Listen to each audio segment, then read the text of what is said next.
Greetings, everyone, and welcome back to another edition of Lesser Known But Awesome Heroes. And today's going to be a little bit of an interesting one, because today, for those of you who recognize this character, this is going to be a doozy. For those of you that don't, I introduce you to Rittmeister Hans von Hammer, also known as the Hammer from Hell, or simply as his comic book title is called, The Enemy Ace. And he is actually a German anti-hero from World Wars I and II. Yes, believe it or not, DC did create an anti-hero Nazi character, as shocking as that may sound. Now, let me get underway.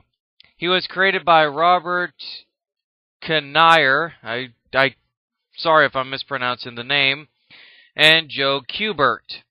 This is another World War II or World War-esque type character, which, since it was the Silver Age was known for a lot of like their wartime characters. But I'm rambling on.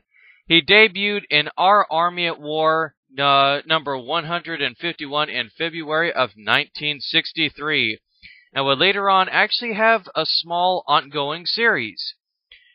And Hans von Hammer was actually created. The concept of him is that he is a famous fighter pilot for the Third Reich. And what makes him and the reason why I label him as a quote-unquote hero is because oh, excuse me.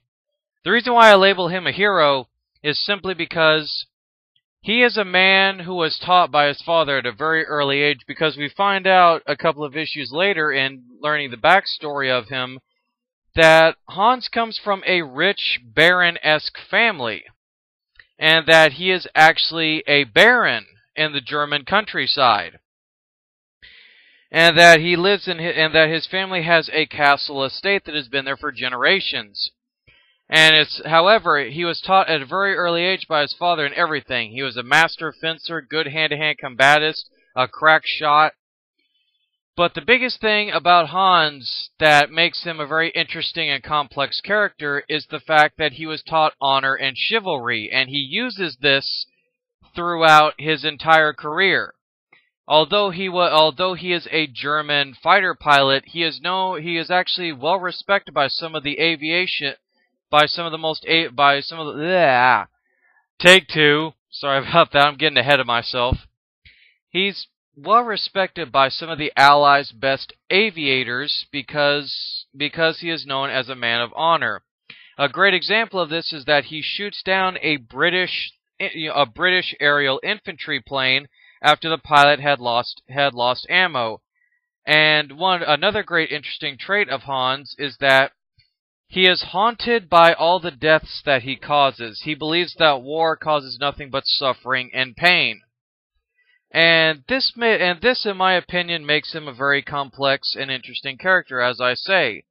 Because he loves his country, he fights for his country, but he is perceived by even some of the other members of the Third Reich, even people in his own motor pool, as, I guess you can say, demonic in origin, a heartless, monster. Because he's only good at killing, and this haunts him. And I think what's really great about his character as well is that he has no friends. The only friend that he ever has is a black timber wolf in the forests right near the airfield where his plane is at. And this is his only friend and confidant that he ever talks to. I keep wanting to say Fritz, but Hans von Hammer, is a very lonely man.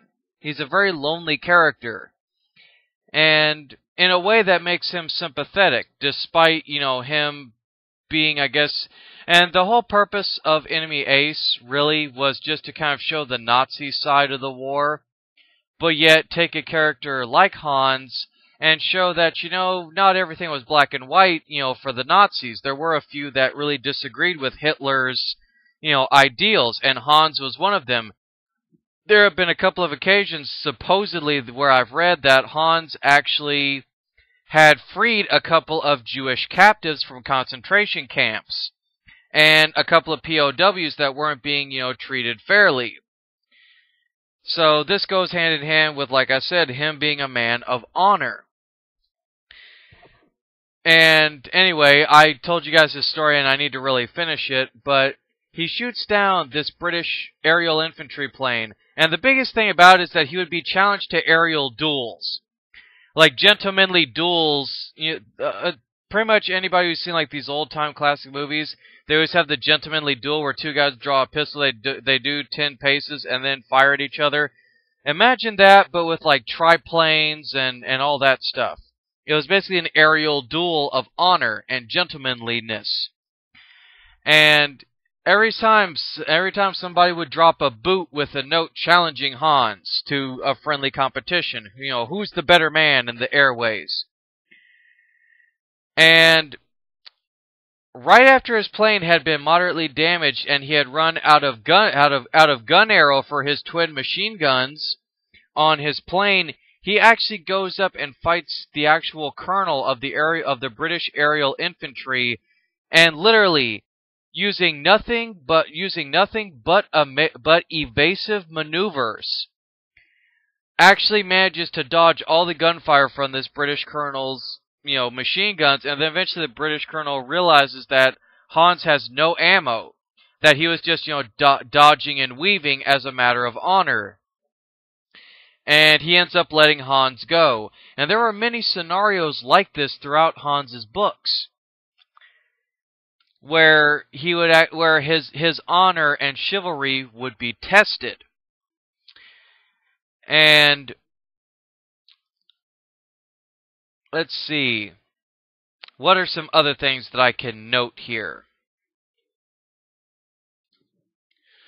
Well, guys, I can't think of any more facts, and plus I'm sure I've probably blubbered on enough about him, about the Hammer from Hell. But when I actually heard of Hans, I was very intrigued by the character because I found it kind of interesting that DC created a Nazi anti-hero, a character that had, I guess you can say, evil roots, but yet he was heroic in the fact that he still believed in a code of honor. In many ways, you could consider him, I guess you can say, the aerial pilot version of a samurai, if you want to even put it in that context. And it's that reason alone that makes Hans von Hammer lesser known, but nevertheless incredibly awesome. Stay tuned for the next ones, guys.